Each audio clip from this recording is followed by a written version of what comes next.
Shalom, Baruchim Abayim, and welcome to Sheve'im Panim LaTorah, to the 70 Faces of the Torah, and also Sulam Yaakov. This week's Torah portion is Parashat Beha'alotkha. Beha'alotkha, in Hebrew, normally is translated as a colloquial expression of when you kindle the lights, or when you set up the lights, but actually it means when you ascend. That's the actual translation of Beha'alotkha, which is a reference to the lighting of the Nerot, which is the left and right lateral branches of the 7-branch menorah, that they would be lit and oscillate towards what we would call the Ner Tamid, the eternal light, also rabbinically known as the Western lamp, as it was more adjacent to what we would call the Kodesh HaKodeshim, the Holy of Holies.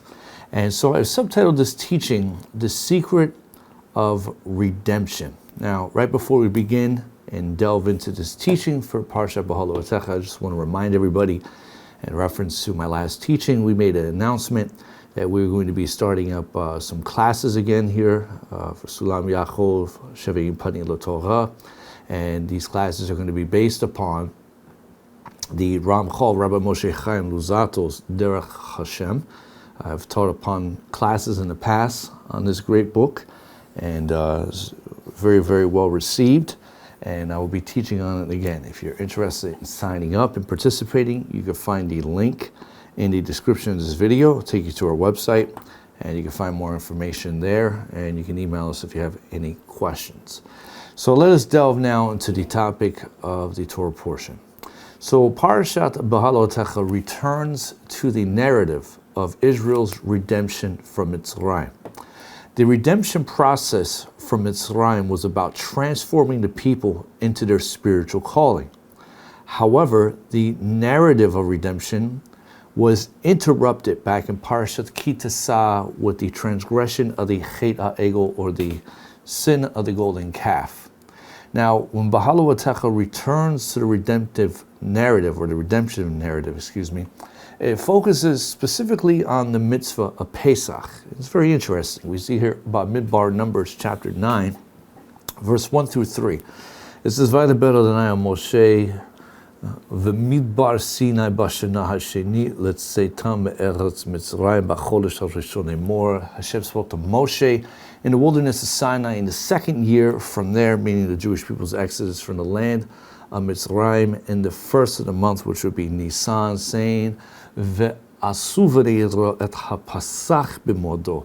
children of Israel they shall produce the Pesach in its appointed time, which we know is the 15th of Nisan, and that is what we observe every year with the Seder, included on top of that.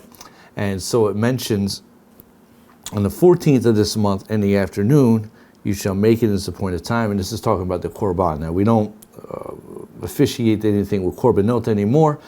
We have the Seder, and Chacham Matzot kicks in on the 15th of Nisan at sunset, and so for 7 days we have Matzot, just in case anyone thinks there's a discrepancy with me mentioning the 15th to the 14th. The 14th is the demarcation of the actual Korban Pesach, when it was slaughtered, in temple times, etc.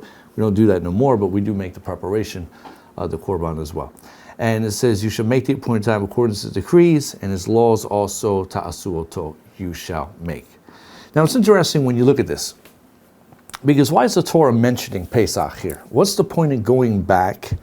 And we're in now the Chumash of Midbar, Numbers, even though in Hebrew it doesn't mean numbers, it's only called that in the English because of the overall view that the book of Numbers opens up with. Apparently appears to be a census, even though it's not just a census in that degree. But we see from the first two Sidrot, we had Parashat Bamidbar and then Parashat Naso, and then we come to Beha'alotkha. And when we take a look at these three Torah portions so far, you're wondering, why are we talking about Pesach? Pesach was back in the Chumash Shemot. Why are we talking about it here? We just went through the Chumash of Vayikra, in which mostly we were introduced to the laws of the Korbanot, and then we got up to the last two Torah portions, Bahar and Bechukatai, which I explained in detail on the interesting teaching video I just recently did about the historical origins of the Yovel. Okay? And, we see the laws of the Shemitah and everything else, and then we change into another Chumash. So it's like, why are we going into Pesach? The reason why the Torah returns to the narrative of redemption with the mitzvah of Pesach is because Pesach renews the consciousness of Israel's mission or their purpose in this world. This is very important. It's not just trying to be nostalgic. It's not just trying to recall the people's memory about something that happened 1,000 years ago. It goes deeper than that. By standing before Har Sinai, where Israel experienced God's presence, and also where they tragically committed the transgression of the golden calf, every soul in Israel was to be conscious of their purpose in this world, of their calling. The Korban Pesach was to reinstill in the people the foundation of their emunah and bitachon, their faith and trust in Hashem. The mitzvah of offering the Pesach was an act of what we call mesirut hanefesh, a form of self-sacrifice, something that transcended logic. Now, why do I say a form of self-sacrifice? Because when Israel was leaving from Mount Mitzrayim, they were commanded to take an object, an animal, that the Mitzrayim held in high esteem, one that they worshipped. And since the ram was worshipped by the Mitzrayim, the Jews demonstrated an act of emunah that could have gotten them killed, but not only got them killed by their non-Jewish neighbors, but it was also an act to Hashem that they were dying to themselves, because this animal that was held in high esteem in Mitzrayim was also a symbol of prosperity and materialism, something that the Jewish people fell victim to. They fell into a klipa, a shell of limitation. And so not only were they demonstrating a mesirut hanefesh in the eyes of their non-Jewish neighbors that could have got them in trouble, but they were also demonstrating an act of mesirut hanefesh to HaKadosh Baruch Hu himself, that they were willing to cast all of that away to return back to the path or the derech in which their earlier fathers walked. And so what the Torah is teaching us here is that if the Jewish people were going to continue on the path of redemption, they needed to reconnect themselves to the primary element that would help them experience redemption, which was a return to their faith. Now, while reconnecting the people to the original path of redemption seems hopeful, the truth is we discover an episode, sadly, in this week's Torah portion that shattered the hope for the redemption, at least for the majority of the nation, except for eventually we know two individuals that came from out of that generation of Mitzrayim, which we know would be Yehoshua ben Nun and Caleb. Later on in chapter 10, in this week's Torah portion, we encounter what appears to be a strange anomaly in the Sefer Torah, in the Hebrew text. We encounter what is known as two inverted nuns, the letter nun, which has a gematria of 50 in Hebrew. And so we see that they are spelled backwards. So if you have a Chumash, in fact, if you have an Arshal Chumash, it should come standard in any printed Chumash based off the Sefer Torah. And you'll be able to see that, okay, as I mentioned in chapter 10, in fact, I'll just pull it up and it's going to be in chapter 10, verse 25 through 26, you'll find them there. Okay, so we encounter this anomaly, amongst other anomalies that we do read in the Torah scroll. But here we see something unique, two inverted nuns. Why are they inverted? These letters are inverted because what follows is a story that inverted the redemption process. Parashat Beha'alotkha is a dramatic climax of Israel's messianic potential. However, due to the people's failure to grasp their potential, their history became inverted. And so the two inverted nuns marked what should have been the great redemptive journey into what we call Eretz HaKodesh, the Holy Land. Had Moshe Rabbeinu entered into the land, the messianic era would have commenced. However, Moshe did not enter the land. And what we learn, sadly, is that Israel's history took a precipitous turn And upon the pages of Jewish history, Moshe left us with a lesson, with two inverted noons that teach us that if we want to experience redemption, then we need to learn from the mistakes that were made in the past. Because once again, when we sit and we learn this Torah, we're not just learning historical narratives. As I taught in my teaching for Parashat Beha'alotkha, the origins of Yovel, is quite significant, which also tied into the historical event of Mitzrayim with the cataclysmic upheaval of the planet Venus coming in contact with planet Earth, that it was spawned as a comet from out of Jupiter, and that was the actual harbinger behind the great changes that took place, not just with the narrative of the Exodus, but also with the other nations around the world documenting what they experienced. So if you never heard of that and you want to get more information on it, feel free to please go look at my previous teachings on those subjects. But when we sit and look at the Torah, we're also learning the allegorical meaning to extract, to apply to our lives, not just learning about stories at a campfire about what happened thousands of years ago. That doesn't matter. What happened is in the past. As they say, it's water under the bridge. However, moving forward, how do we take this information to apply it to our life? Now, according to Chazal, the two inverted noons that we see here in chapter 10, verse 35 through 36. I think I said 25 to 26 earlier, but it's 35 to 36, excuse me. This was supposed to be in another Chumash unto itself. In other words, another book of the Torah. In fact, in Masechet Shabbat 115b to 116a, I didn't put it on the screen, but you could read it. Chazal explained that the original Chumash of Moshe Rabbeinu should have been 7, not 5 books. And it would have been the Chumash of Bereshit, a Shemot, a Vayikra. Then it would have been Bamidbar. However, Bamidbar chapter 1, from verse 10 through 34, then there would have been a second, or like a sixth book, if you will, or a fifth book, excuse me, which would have been like the second part of Bamidbar, 10, 35 through 36, where the inverted noons are. And then a sixth installment of the Chumash, which would be based off of Bamidbar 11, verse 1 through 36, up to chapter 13, and the remaining part of Bamidbar. And then the Mishneh Torah, or the book of Deuteronomy that we call Devarim. However, that's not what happened. And because the people were not ready for redemption, the Chumash was reduced to 5 books instead of 7. So what does the secret contain by these two inverted noons? And let's just pull the passage up on the screen while we're talking about it here in Numbers 10, 35 through 36. You'll see highlighted in yellow above and below the pasukim or verses, we find the inverted noons just as they are written down in the Sefer Torah.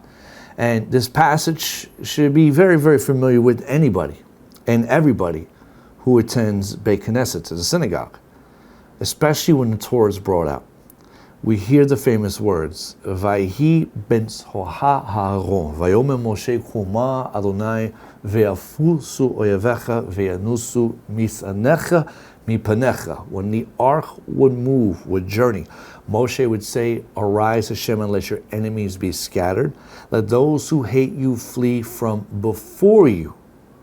And then it says, Uvnuchol yomar, Shuva Adonai, Rivot Alfei Israel. And when it, meaning the ark, rested, he, Moshe, would say, reside tranquilly, O Hashem, among the myriad thousands of Israel. Interesting. What is going on in this verse here? And once again, this verse is recited whenever we remove the Sefer Torah from the ark and we bring it out to be publicly read, which is 3 times during the week, okay? Which are, we know is on Mondays, Thursdays, and then on Shabbat. So, how is Vayhi ben Soha ha'aron a secret to redemption? And in what manner did the people fail to eternalize this concept? Once again, when the Torah returns to the narrative of redemption with the mitzvah of Pesach, it's because the mitzvah of Pesach renews the consciousness of the people regarding their purpose, their mission.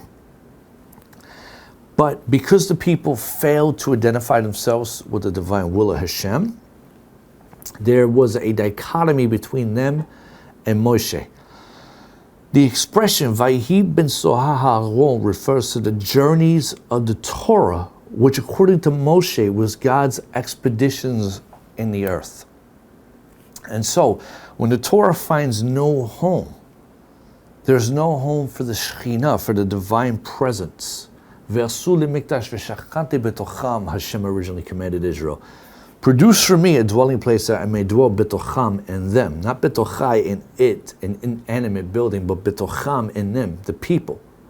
And so Vayihi ben Sohaharon invokes Hashem's Torah to what? Vayafusu yavecha veyanusu misanecha mipanecha.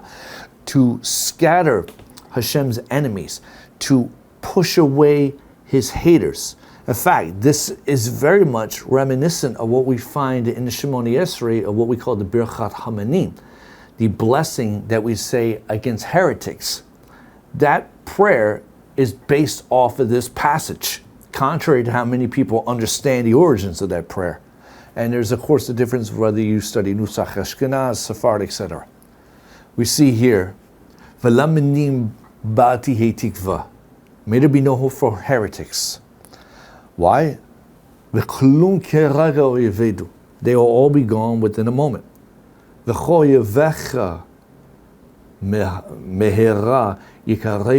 your enemies be immediately cut off.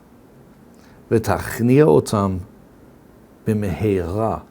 overpowered speedily v'yameinu in our days. Baruch atah Hashem, blessed are you, Hashem, shover oyevim u'machnia zedim, the crusher, the breaker, literally, is what that means. Shover oyevim, the breaker of enemies, and the subduer of the insolent. This prayer echoes what we find in the actual passage from this week's Torah portion. So let's think about this. If Moshe is invoking the Torah to scatter and push away the enemies and the haters of Hashem, this means the reason why they are enemies and haters is because they are insubordinate to the Torah. So, who are the enemies and haters? Anti-Semites? Amalekites? I mean, who are they? The UN? US politicians? I mean, who are they? Islamic extremists? Neo-Nazis? Who are these enemies? Shockingly, the enemies and haters are the Jewish people themselves. The Jews who fail to eternalize the path of redemption. That's who the enemies and haters of Hashem are, not some non-Jews. The Torah's demand for self-control and moral sanctification stands in sharp opposition, to the allurement of vulgar sensuality. The Torah was not only hated by sinful Jews, but it was persecuted by them. In fact, when we go back here to the passage of Numbers 10, 35 through 36, at the end of verse 35, we see the word misanecha.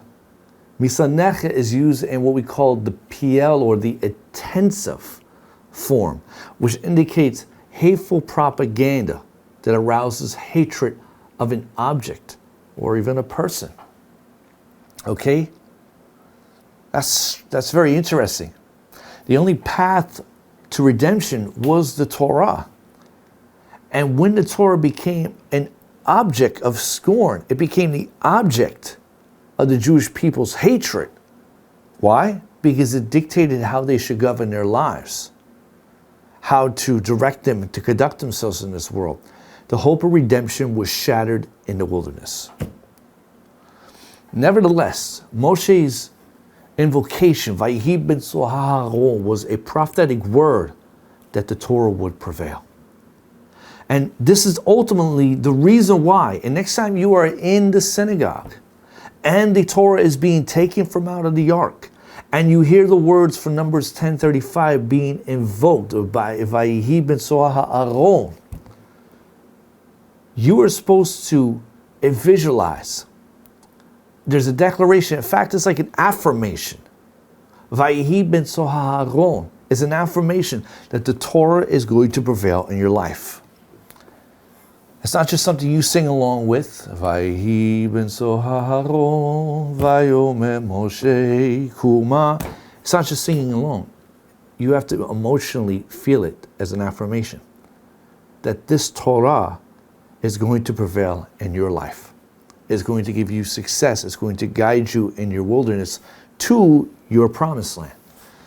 And so, when the Ark of the Torah would set out, Moshe was confident that it would complete its course in the earth.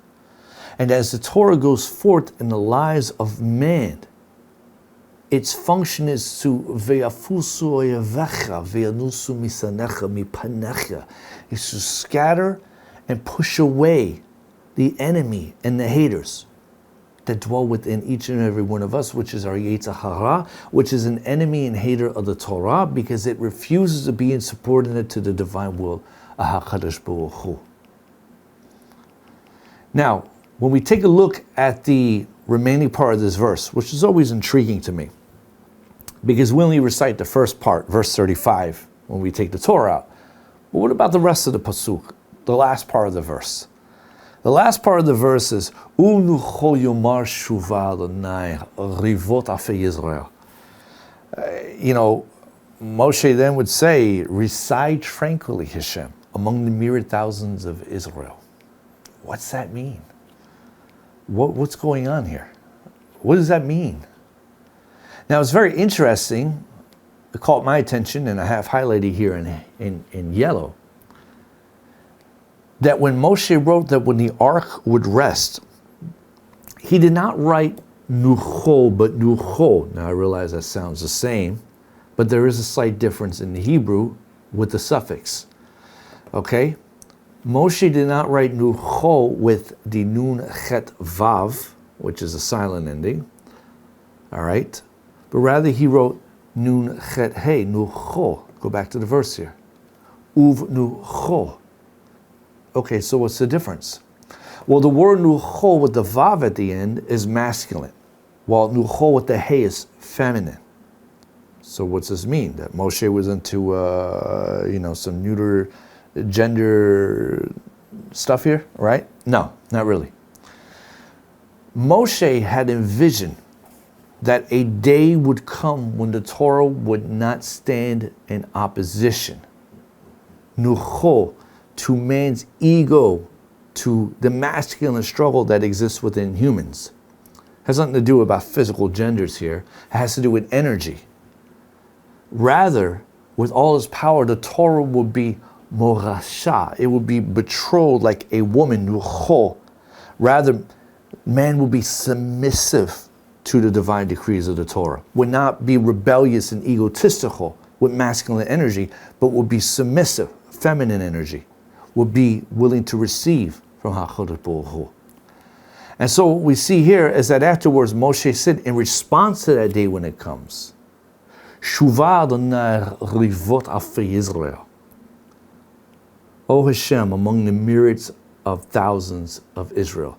The phrase here, rivot alfei Israel, the myriad of thousands of Israel, alludes to the myriads that will arise and develop from the thousands among the nations due to Israel's obedience of the Torah. In other words, when the Jewish people attach themselves to the Torah, they will become, figuratively speaking, pregnant from the Torah and give birth to spiritual offspring. What will this spiritual offspring look like? Well, the prophets had visions of this. For instance, Zechariah 21 or 2:15, excuse me. It says over here, many nations, going to Rabbi El Adonai Bayom Hahu, will join themselves to Hashem on that day. V'hayuli le'am, and they will become a people unto me, and I will dwell v'shachanti betokech, in your midst. And that's feminine tense, by the way, at the end. Betokech, like betocham, is the masculine plural that we find in Exodus 25:8, when they're talking about creating a Mishkan. God says, when this happens, this is completed, then these people will also be part of Am Israel. Okay? There is no separation in them. We don't remind a ger of their background. They're a Yid, a Jew in every sense of it, just like every Jew. They are La'am, my people, Li to me, V'shachanti, V'tochech. I will dwell. Shechina. So, since Israel, at this time, when the Torah portion is reflecting on that passage of them journeying was not ready for redemption. The Torah tells us about the wrath of Hashem that afflicted the people in a location that's called Kivrot HaTa'avah. Literally in Hebrew, the grave of lust. In Kivrot HaTa'avah, we read how the sins of the Jewish people propagated hate of Hashem's Torah by what? By desiring to go back to Mitzrayim. We read here in Bamidbar Numbers 11, 4 through 6. We see here a very interesting word which we're going to get apart in this. We'll rip apart in a second here. Very interesting language, especially how it's translated, which is not accurate, but we'll get to that in a minute. It says the rabble, or some translations say the collection, whatever that means. The accumulation, you can even say that, whatever that means. Was among them? No, I left in brackets, bichirbo, in them. Cultivated a what? Ta'ava, not a craving, but a lust, a desire. V'yashuvu vayivchu gam b'nei Israel. And therefore the children of Israel wept once more. They were in their emotionally damaged state. They were reminiscing about the past. Vayomeru, and they said together, Mi ya'achilenu basar, who's going to feed us the meat? Oh, zachrinu et hadaga, we remember all the fine fish that we ate in Mitzrayim, and free of charge because we're on government welfare. We were getting our food stamps, and we were getting our Section 8 housing, and yada, yada, yada. The cucumbers, the melons, the leeks, onions, and garlic, right? We miss all the holiday neighborhood cookouts. But now they say, V'ata nafshenu uvesha en kol bilti et hama anenu. Our soul, our life force, which is the lowest level of the soul, nefesh, not the neshama, is parched. There is nothing. We have nothing to anticipate but this mun. Interesting passage. Now, let's deal with the beginning part here. Many mefarshim or commentaries, they will say that the reference to what the Torah calls here the Asaf Suf is related to what's called the Erav, or the mixed multitude of non-Jews who joined Israel from out of Mitzrayim. These were the people responsible for God's wrath in Kivrot HaTa'avah. They were the same ones responsible for the Egel Zahav. However, I would like to suggest that in juxtaposition to Israel's inability to experience redemption with the verse of the inverted noons, that Israel's inability to experience redemption is not because they simply had a group of non-Jews in their midst that the Torah describes as this Asaf Suf, this accumulation, Asher B'Kibo, that was in them. Doesn't refer to non-Jews outside of Israel. It's referring to the non-Jewish nature that existed inside of Israel. That's what the Torah is saying. It's easy to point the finger at someone else about your downfall instead of taking responsibility and holding yourself accountable. The doubling of the root letter that we find here in Asaf Suf indicates that eternally the souls of Israel absorb something fatal. The letter Aleph that we see here in Asaf Suf, it adds the nuance of the meaning that the absorption of evil was influenced from the outside. What is the outside? Not a group of non-Jews, but the enticements and the nostalgic illusion of returning back to Mitzrayim. Which is why we read the people wanting to go back to a former condition where they were psychologically complacent and where they tolerated bad habits. And so when you take a look at the three-letter root here, Asaf, that's why I mentioned accumulation, because in Hebrew that's what it means. It means to gather. Asaf is a permutation of the Hebrew word safaf, which means threshold, and safaf comes from the root saf, which means container. So what's the correlation? The threshold of a container would be its point of entrance. Spiritually speaking, the Yetzer Hara was successful in entering the souls of Israel via the thoughts and stirred within them this lustful desire to return back to a life of complacency, this life of normalcy, whatever the heck that was for them back then, where they were probably more comfortable than this journey in the wilderness. And so the lustful desires of the flesh wanted to return back to some place familiar, back to Mitzrayim, which is a place of restriction. And as explained before, Beha'alotkha returns to the narrative of redemption by having the people commit themselves to the mitzvah of Pesach, the very mitzvah they needed to activate to exit Mitzrayim. But by failing to eternalize the mitzvah of Pesach, by sacrificing the image that Mitzrayim worship, including the Jews, the people were not ready for transformation. The people confess that if they live according to the Torah, then the Torah deprives the animal soul, the nefesh behemah, of its lustful drives. Going back here to Numbers 11:6, this is why they said at the end of the verse, "Ve'atad nafshenu yivesha." And now our soul, the lowest aspect of the human soul, you have neshama, you have ruach, you have nefesh. Nefesh is the base lower element that all creation has: cats, dogs, monkeys, vegetation, nefesh someach, etc. Here they're confessing the lowest aspect of their human existence, the nefesh, is parched. Oh, we have nothing but this this manna.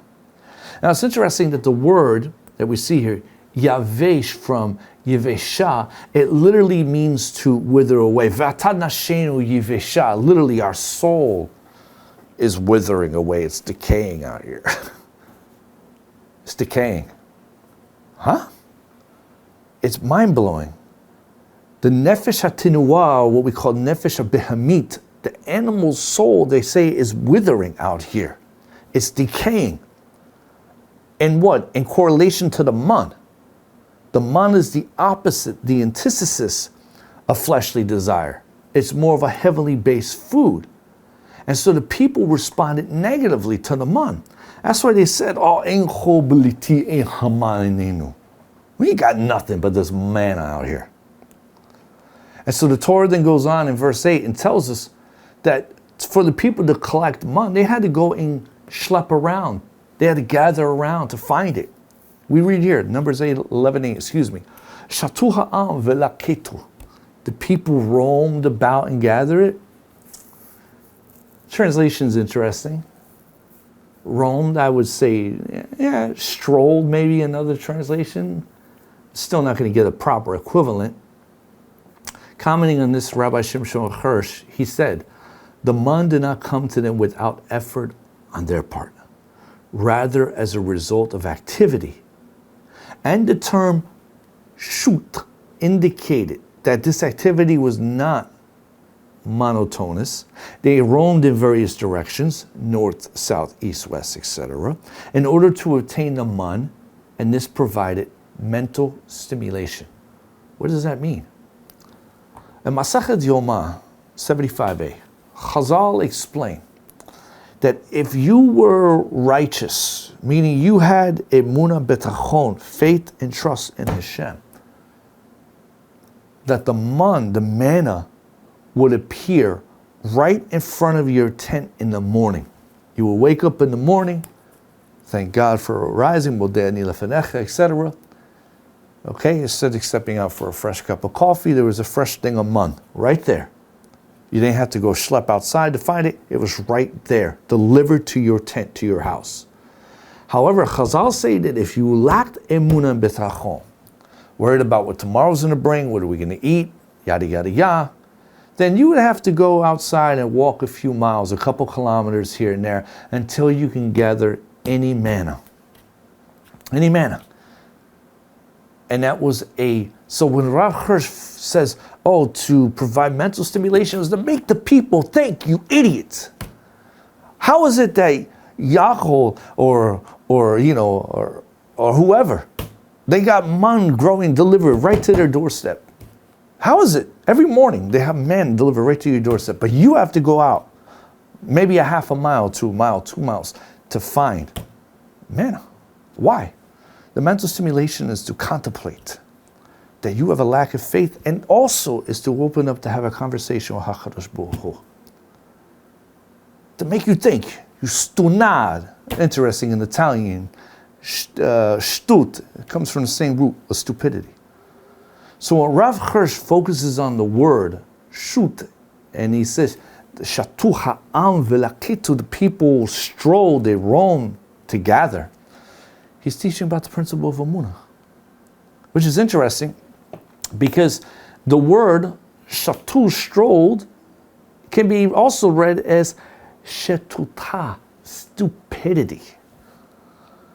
The ones who did not have Amunah Betachon were forced to stroll around and gather manna like a bunch of idiots. That's what the Torah is saying, because they did not have Amunah. They didn't have faith and trust. And by being forced to stroll for the manna, it would challenge the people mentally. That they would have to think, why am I walking out here an hour to 2 hours to find some manna? Because I don't have faith in Hashem. Friends, that same application of Torah that was then is applied today. Maybe a person is finding himself in the economic vulnerability or volatility of the markets today, whatever it may be that's happening. And people are worried about this, that, and the third. And you're wondering how this person has it so easy. And maybe you find yourself having to go to a couple cities down, a couple hours down to drive to look for Parnosa. And you guys sit there and say, I'm an idiot because I'm not having enough emunah betachon where Hashem can bring it right to my doorstep. That's the lesson the Torah is teaching us.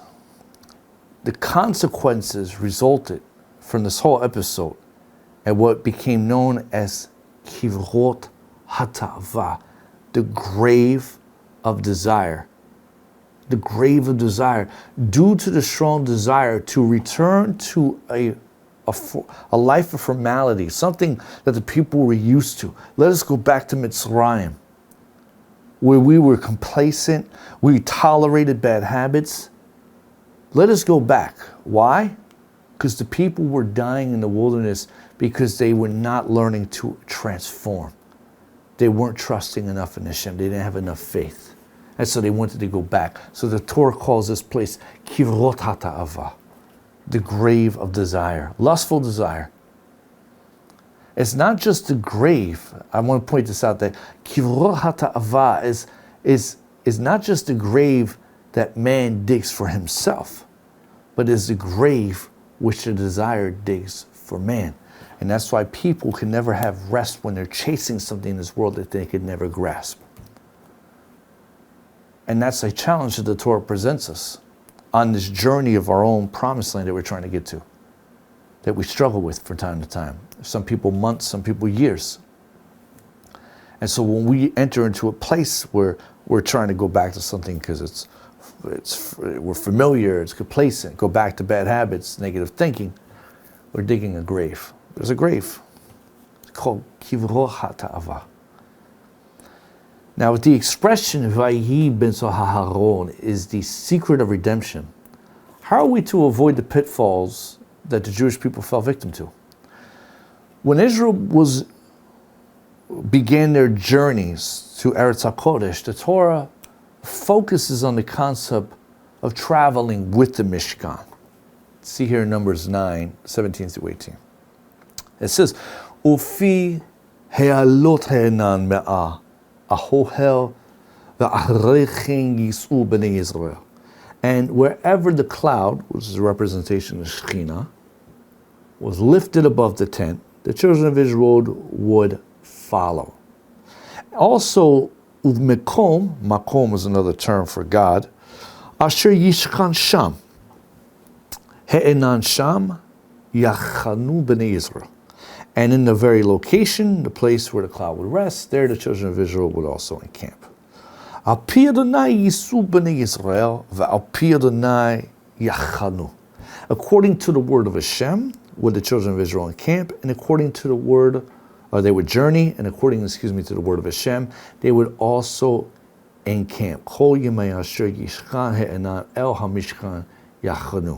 So during all the days, or all the days in which the Shekhinah, the dwelling and moving in the cloud, in which the Mishkan would camp, basically Israel would do the same thing. I left that last part out of the translation. So it's very interesting when we take a look at this verse, because we find the expression Al Pi Adonai Yisu Al Pi Adonai Yachanu repeated throughout this section of the Torah portion. It goes on and on. If you actually pay attention and grab a highlighter, you'll see it repeats itself. Why? We see that the Torah uses the word nasa, Yisu, nasa, which literally means to pull up. But here it's used as a figure of speech to mean to get up and travel. Get your tuchus up and start moving. Now, nasa is related to the word nasach. Okay, now you might say, well, how is an ayin related to a chet? Okay, that's called a guttural. In other words, the 22 letters of the Hebrew aleph bet are pronounced by 5 different parts of the mouth. You have what's called gutturals are in the throat. The ayin, which appears to be similar to the aleph, but they are uniquely different in pronunciation. Many don't, I want to say, pronounce it. There are many Israelis that also speak Arabic. The ayin is also shared in Arabic. The ayin is from deeper in the throat. Ayin versus the aleph, which is lighter. You have a chet that's from the throat. You also have the hey that's from the throat. Okay, so this is the phonetical correlation for those wondering. But both nasach and nasa we see here, which is relation to pulling down, they're both related to the word naseh, which is the last word. Naseh refers to testing. It refers to training. It's powerful because this teaches us that the path of redemption is paved by constant traveling that is designed to test us. That means that unless we undergo spiritual training, we'll never be qualified to make it to our Eretz HaKodesh. And we learn that the name of this week's Torah portion is actually connected with the menorah and the Shekhinah, which is one of the primary focus at the beginning of Beha'alotkha. The name appears, as I mentioned before, is connected with the Ner Tamid, the middle flame of the menorah. Numbers 8:2. The Bidra Haron ve'amata elav. God told Moshe to speak to Aaron. You need to say to him, Beha'alotkha et hanerot el mu pnei hamenorah ya'iru shivat hanerot. When you elevate the lamps. Now some will say kindle, or when you set up, but this is a different translation. When you elevate, which makes more sense. Toward el mu pnei, the face of the menorah, which is the Ner Tamid, the middle candle, shall the 7 lamps cast their light. Now, once again, most translations will translate Beha'alotkha as kindle. They will say even light or set up, but this is not 100% accurate. The Hebrew word Beha'alotkha is from the 3-letter root Allah, which means to ascend. It means to elevate.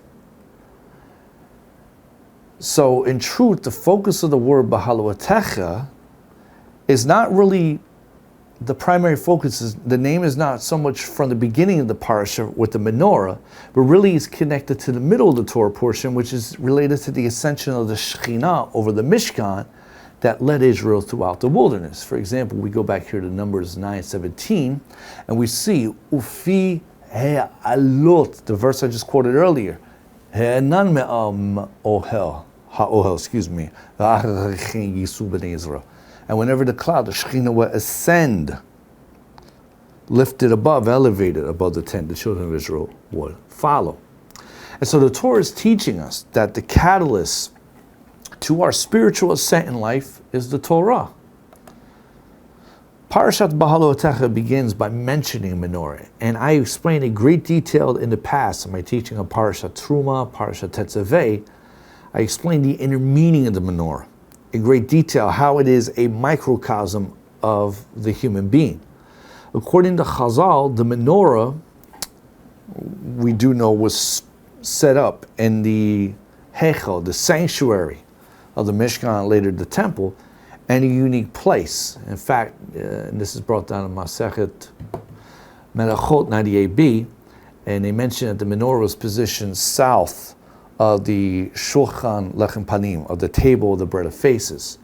And based on this layout, it would reveal that the lateral branches of the menorah that were faced east, so the right, would face the opening of the Yehezqel, the sanctuary doors that the people could look into, because you had a paroket, a curtain, that would separate the Holy of Holies from the rest of the sanctuary. The people could see in the sanctuary, would see the menorah, the shulchan, the altar, we'll call it incense, etc., while they were bringing their korban, which also had a very deep psychological message upon their consciousness. And so the west, the left lateral branches, you would have adjacent to the parochit, the Holy of Holies, the house, the Aharon, the Ark of the Covenant. And so with the menorah there positioned by the south, it would cast its light upon the Lechem Panim, which represents physicality, sustenance, parnosa, money. So we learned something powerful in this when a person would bring their korban in. And I have some graphics here just as a throwback to some of the teachings before, just to give some of you guys a glimpse and understanding what I'm saying here, the positioning of the kelim, the vessels. So here the menorah, and normally the ner, the middle one, that is the menorah itself. I know that we look at the 7 branches, say, oh, that's the whole menorah. No, technically, legally, by the Torah's definition, the menorah is just the middle.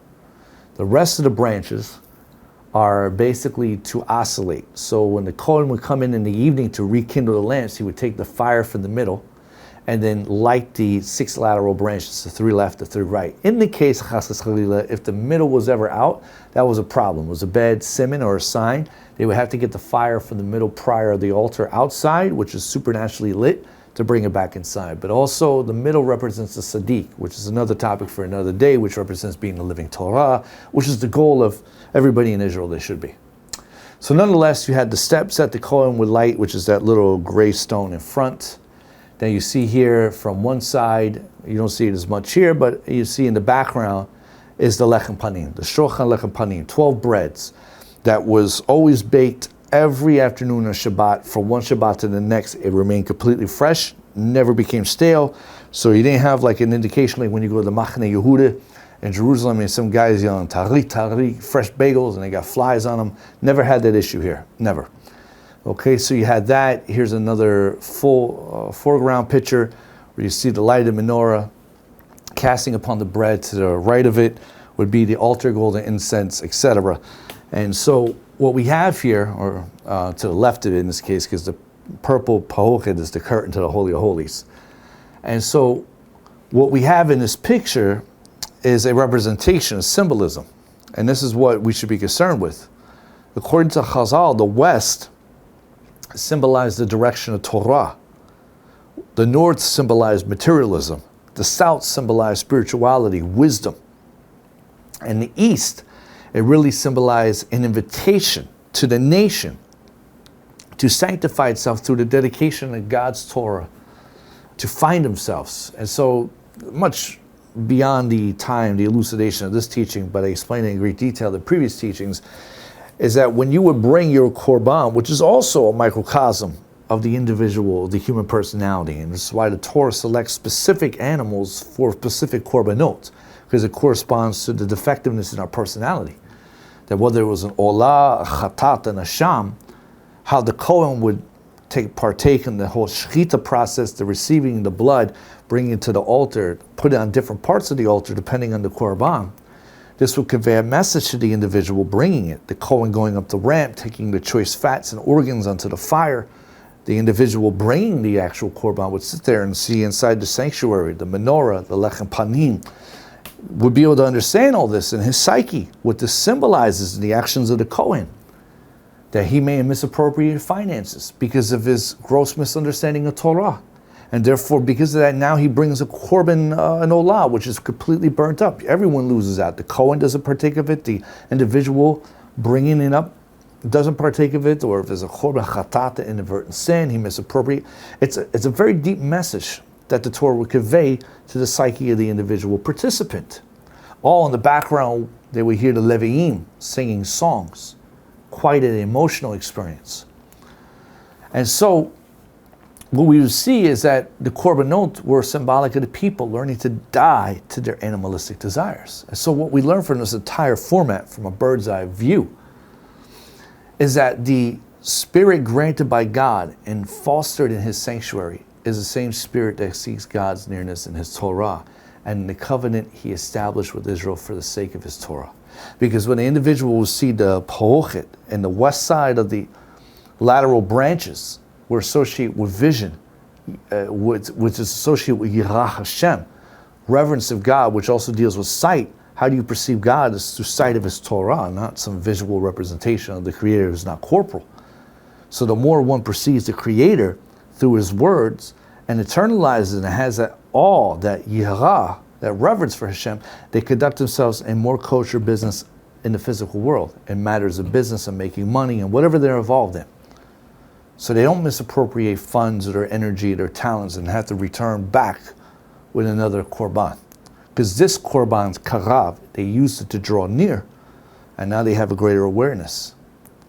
And so the spirit that one encounters God's presence at the Mishkan, the temple, etc., is to create within us the awareness that places the entire material realm under the impress of its spiritual destiny. And it creates the moral volition and performance that implement the spiritual within the material realm. And this explains why the menorah, is positioned south of the shulchan, going back to an image. The material realm can have no meaning unless the light of spirituality is cast upon it. However, spirituality has no meaning unless it can utilize the material realm to reveal the will of God. This is why this so-called separation of the secular and mundane, and yes, there's a discrepancy here, obviously, when you talk about tumah, tahara, purity from impure. But this notion that you can not have an effect in the world, it's like Yosef HaSadiq, he received this vision, a dream that he would be somebody great. He didn't just live inside of a synagogue. He understood his place of influence. He can only use his spirituality in the place of government.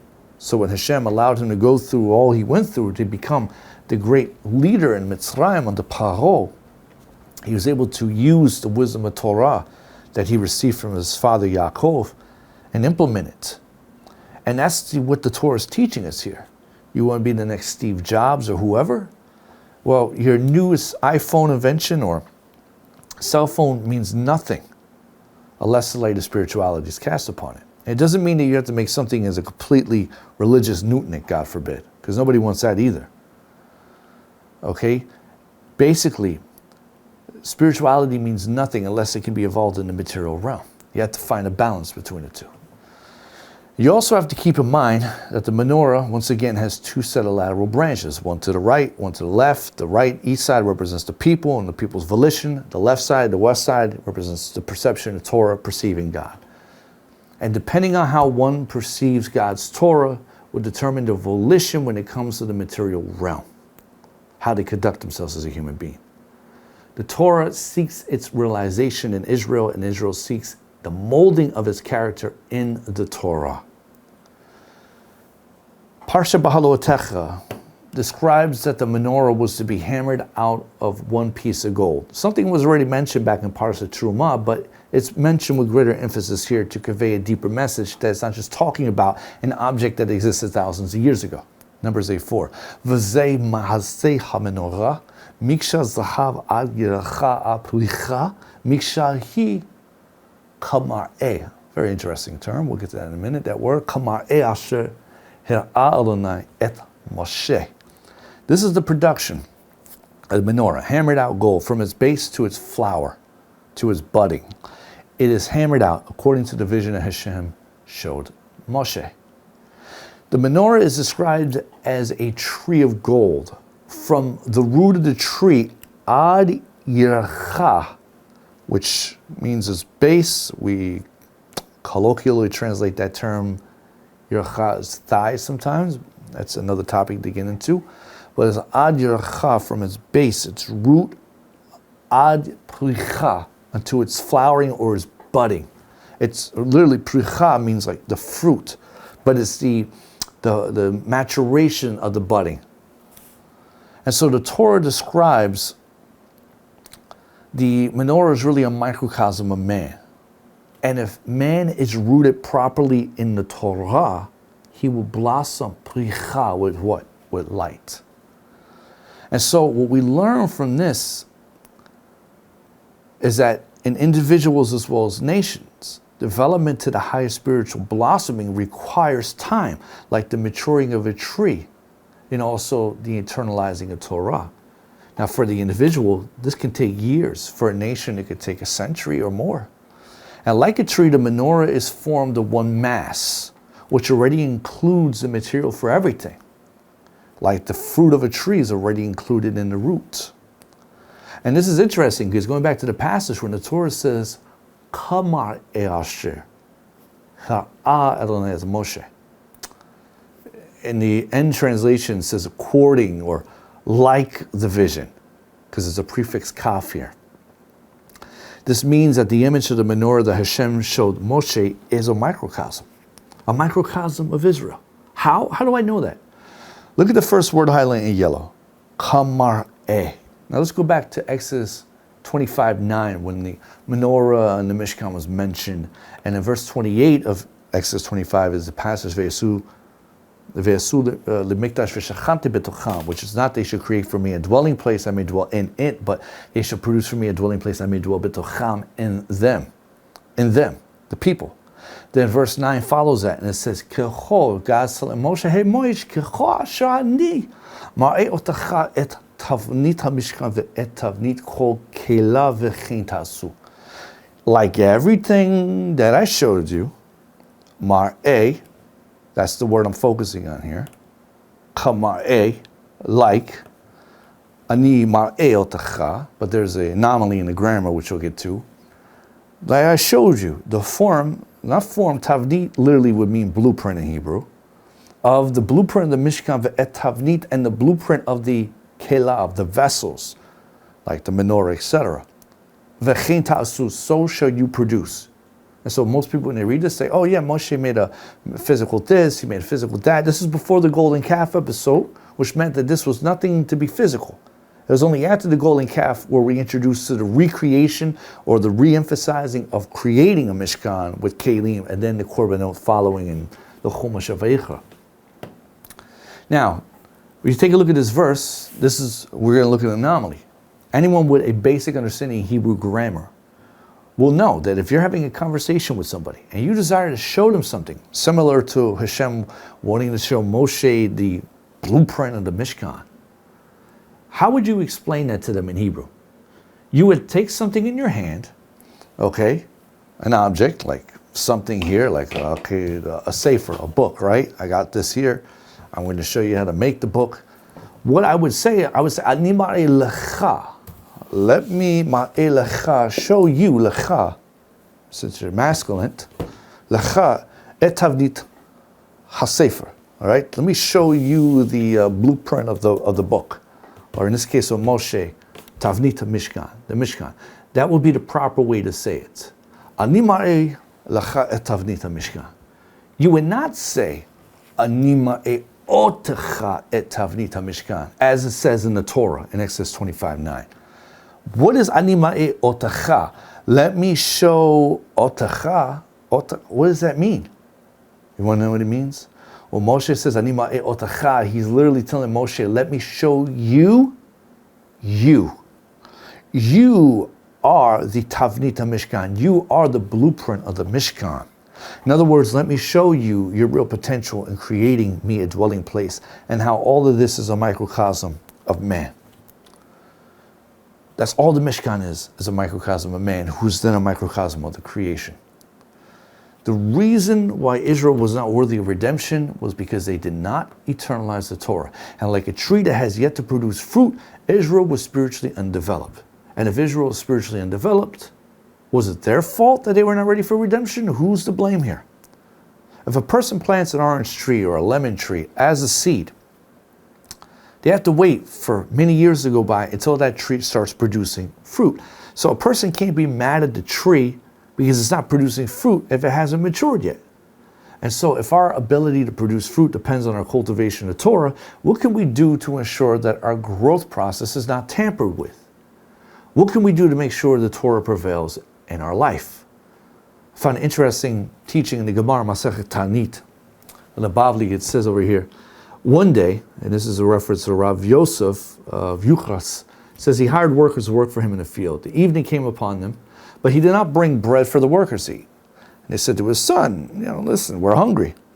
They were sitting at the time under a fig tree that was not yet in season. And he said, fig tree, bring forth your fruit so that the workers of my father may eat. And it says, it brought forth its fruit and the workers ate. Okay?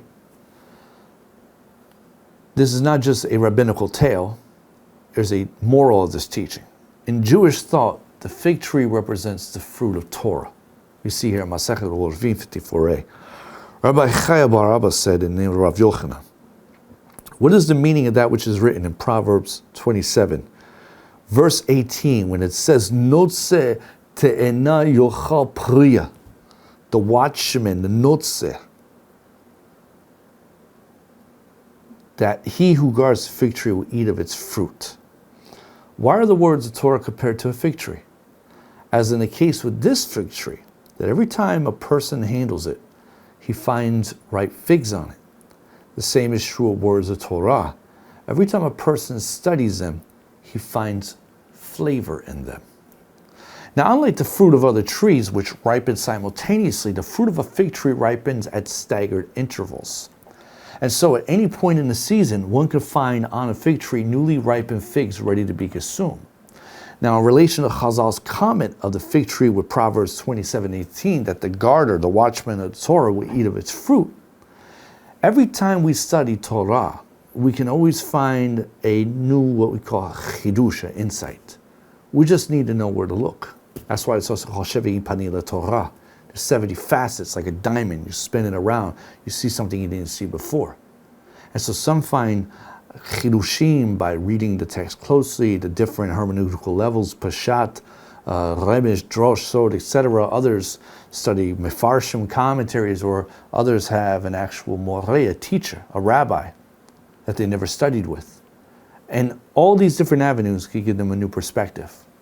And so, why is the Torah compared to a fig? Well, because most fruits contain something inedible. Dates, for example, they have a pit. Grapes have hard seeds. We're not talking about GMOs here. We're talking about organic. Pomegranates have a peel. But every part of a fig is good to eat. Likewise with the Torah, every part of it contains wisdom.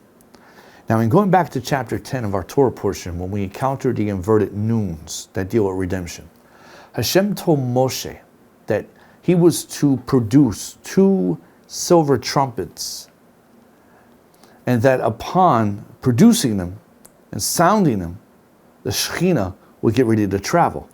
And whenever the travel would go forward, he should sound these trumpets. They were sounds to the people. Everybody would get ready to get off their tuchus and move. We read here in 2 sections, number 11, 1 through 4, the verse 8 through 9. V'edaber Moshe lemor, aseh lecha shetei chatzot kesef. Hashem spoke to Moshe, make for yourself 2 silver trumpets. Miksha ta'aseh otam. They shall be hammered out. Very similar language like the menorah. Otam v'hayu lecha. And they shall be yours. Okay, lemichra ha'eda, you shall summon the assembly, umasa et hamachanot, and to cause the camp to journey. When they sound a long blast with them, in other words, when Moshe was to do it, it was to be done with a tekiah, okay? A tekiah sound, which is one of the sounds we also make in the shofar. And a sire tekiah, the entire assembly should assemble at the entrance of the Ol Hamo at the tent of meeting. However, ve'im be'achat yitka'u, and if they sound a long blast on them, then the leaders shall assemble before you. So we have 2 different sounds here of the trumpets that need to be blown. Going on to the next verse, it says, afterwards, uvnei Haron ha'kohanim yitkeu b'chat soterot. The sons of Aaron, the Kohanim, shall sound the trumpets. And it shall be fayu lachen lechukat olam ledorotechem. It shall be for you an eternal decree for your generations. And the verse goes on to conclude afterwards, also v'chi tavo'u milchama ba'artzechem. Interesting term. when you wage war in your land, on your ground, El Hatzar Hatzorer Etchem, against an enemy who oppresses you. You shall also sound what? Vahare otem b'chatzotzerot. Short blasts. Now we're talking about the sound of Trua. So we have Tekiah, we have Trua on them, and then what? God reciprocates. Vaniz kartem lifnei Adonai. You will be remembered before Hashem Elohechem, your God. And you shall be v'no shatem me'oyavechem, saved from your enemies. Fascinating. Why is the call of Vayihi b'tzor ha'aron juxtaposed to the blowing of the shtei chatzotzerot, the two silver trumpets? In order for the Torah to prevail in our life, we need to learn the secret of these two trumpets. Now, the three-letter root of chatzotzerot is the word chatzer. The verb chatzer in Hebrew actually refers to the courtyard, which essentially is associated with the korbanot that one would sacrifice or offering to Hashem. Now, when applied to musical instruments such as the silver trumpets, the chatzer means to produce a sound to signal to others. And the sound of the chatzotzerot is to call others to direct their attention to the one who is producing that sound, to pay attention to them. And so the one who blows the chatzotzerot becomes the center of a circle about him, like in a courtyard. The sound of the chatzotzerot forms a court, and therefore the trumpets is the instrument that form the summoning others to pay attention. Now, Torah said that the sounds that emanate from the chatzotzerot is the tekiah and the truah, two sounds that many of us are familiar with that emanate from the shofar. Now, what's interesting, if I haven't explained before, the word tekiah comes from the root word tekah, which refers to thrusting or forcefully inserting an object into a wall or a ground, and it's also the experience that one hears from that sound of the shofar when it's blown. And so, like in the spirit of music, tekah denotes the forceful or prolonged blowing of a column of air into a wind instrument. Tekiah denotes the strong, sustained tone produced by blowing. Now, the word truah, on the other hand, as I explained in the past, it means to break. In relation to music, truah denotes the broken, trembling tone composed of several short blasts, just like what you hear off a shofar. The Torah says that the camps of Israel moved in a certain direction if the sound was either a tekiah or it was a truah. Excuse me. So when the Torah refers to the kohanim blowing the chatzotzerot, it indicates that since the kohanim are the servants of the Torah in the sanctuary, the deliverance of Israel depend on how they respond to the Torah. And just as the truah calls for decampment, depends on the people to move with vigor, the truah directed to God in times of distress is nothing but a cry of salvation. The Torah says that when the chatzotzerot are sounded, we see here that they are to be sounded in relation to going to war. When ta'vo'u melchama be'artzachem, in your land against an enemy, al hatzar hatzorer. We have a dual emphasis here in the two-letter root thar, restriction, that when an enemy oppresses you, then you should sound the Torah, and you will be remembered for Hashem and saved for your enemies. So this is fascinating because it says Hashem will remember Vanis Kartem. By referring to the word Zachar, it indicates that something or someone was lost. And even though something was lost, it was not forgotten. And so what we learn from this is that the sounding of the trumpets here is a call to God to direct His Shekhinah, His presence upon us. What we learn from this is that for the Torah to prevail in our lives, we need to learn to cry out to Hashem. And so the chatzotzerot really represents prayer, calling out to God. Once again, Israel inverted because they wanted to go backwards, back to a place Hashem brought them out. Sometimes that represents us, it represents our personality. Sometimes we don't know what the heck Hashem is doing, where we're at, we're not happy, we're not content, and sometimes we want to go backwards. Maybe we don't know which direction to go into. We have oppression on this side, we have certainty on that side, and we're not doing anything. We have to engage. We have to get on the horn no pun intended, with our Father in heaven. We have to sound off our chatzotzerot, which represents prayer. So when we stand in the courtyard of life, crying out to Hashem, all center of attention, the forces of above focus on us. We're asking Hashem to save us from the forces of our Yetzer Hara. That's why the phrase after Vayihi b'tzo Haaron, we say when bringing the Torah, Kuma Adonai, arise, O Hashem, ve'yafutzu evecha, ve'yanutzu mitzanecha mikpanecha, scatter your enemies and your haters. Once again, it's an affirmation that one should say that the Torah will prevail in their life. To scatter and remove any form of the hatred or any form of any type of distraction from the one's Yetzer Hara. Now, it's also worth pointing out, since I mentioned and just alluded to it briefly, but I want to show it to you on the screen, that the word chatzer, from chatzoterot, is from the two-letter root sar, which literally means narrow, like a straight. The Torah says we're to sound a chatzoterot when we wage war against the enemy that tries to restrict us on our land, right here. Milchama be'artzachem. That's not just physical land, that's your land and your being, okay? Within your own being.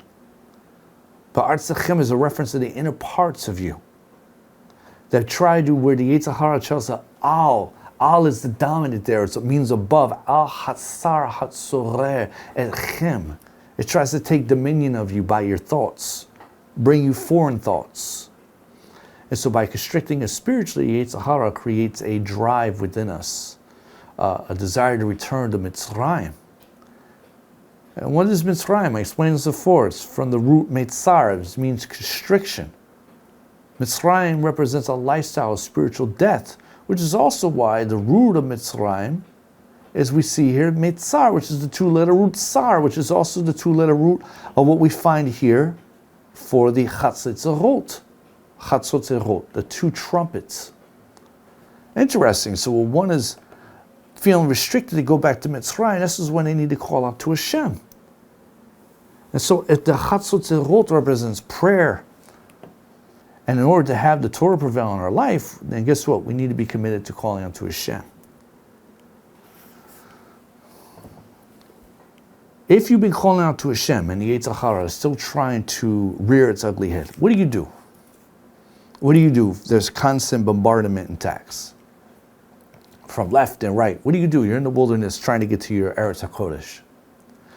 Well, it's no coincidence that juxtaposed to the sounding of the Chatzotzerot. Okay?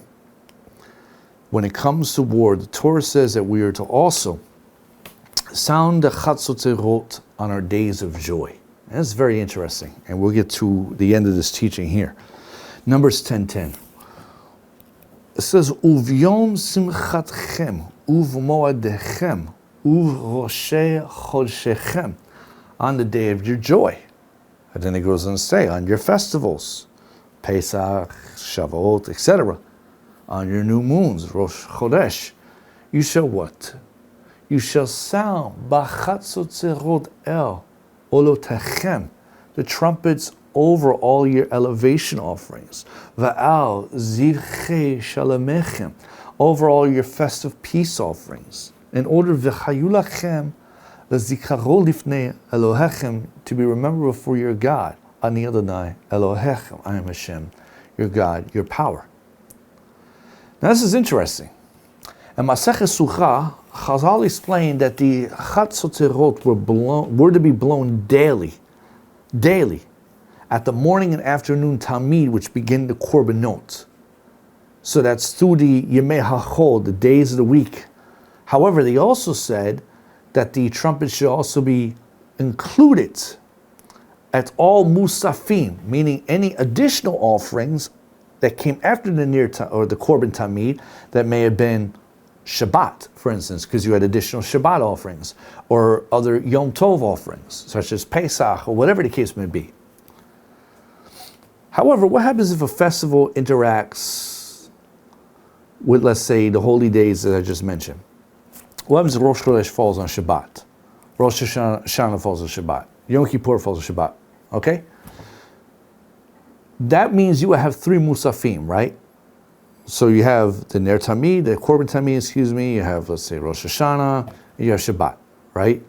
Does that mean, what I'm trying to get at here, that you were to blow the trumpets for each of those korbanot? Is that what you're supposed to do? Chazal said, no. You do not blow 3 separate trumpet sounds for the 3 different korbanot. Rather, only one series of tikiyot from the trumpets were to be blown for all the offerings together. Why is that? And the sages actually pick up on this. This is in the Gemara of Masechet Sukkah 54a. I don't have it on the screen, just recalling it if you want to look it up. The sages respond to that and they say, why would we do one instead of multiple tekiyot?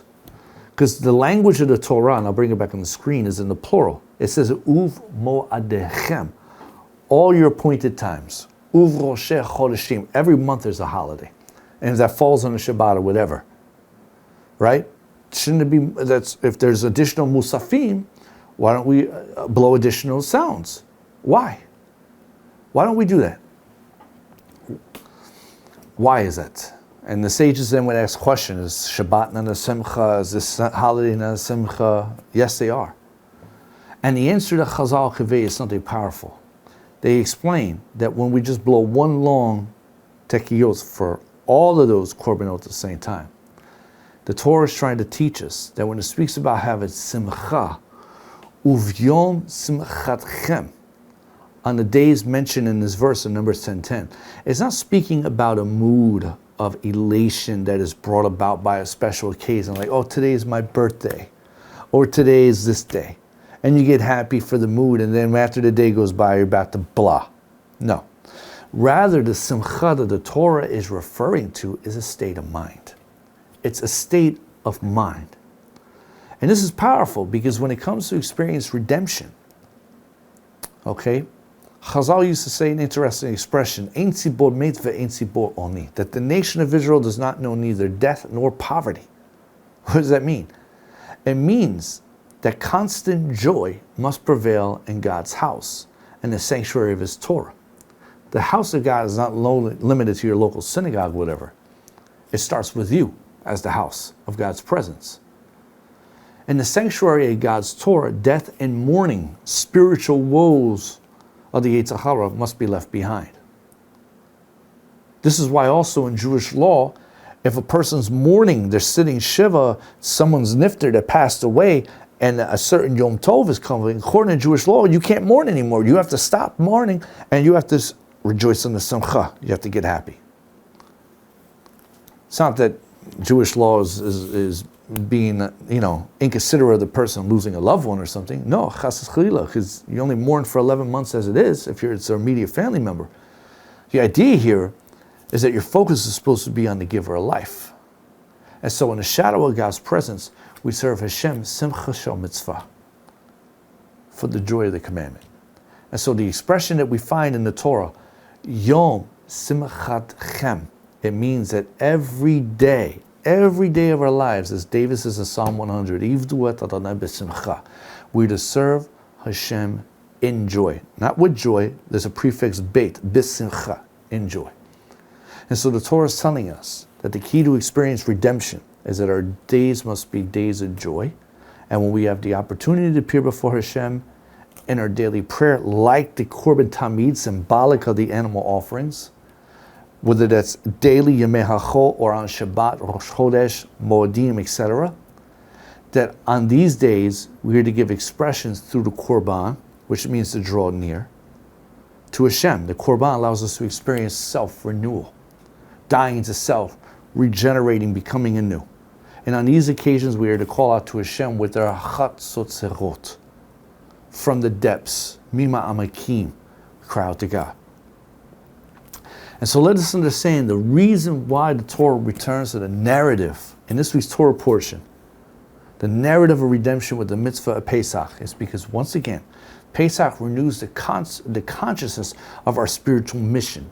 It's the reason why we were commanded to do a Mesirut HaNefesh, to get out of the place of tolerance and oppression, of negative, low thinking, to bring us to an elevated state.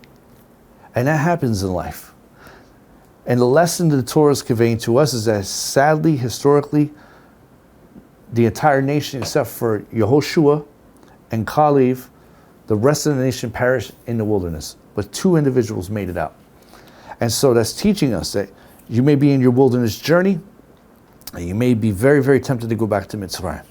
And the Torah is saying, no, this is the secret of redemption. You need to get to your Eretz HaKodesh. These are the tools that you need to utilize to break forth and go through. And so with that said, Chavarim, that's going to bring us to an end for our teaching on Parashat Beha'alotkha. Hope that this teaching has been inspiring to you. Also, it equips you to truly consider where you're at, to help you on your journey. That maybe some of you find yourself going back to Mitzrayim to break the bonds of the Yetzer Hara. Okay, cry out to Hashem, b'chatzot. Have joy, even in the difficulties that Hashem will bring you through to make it to your promised land.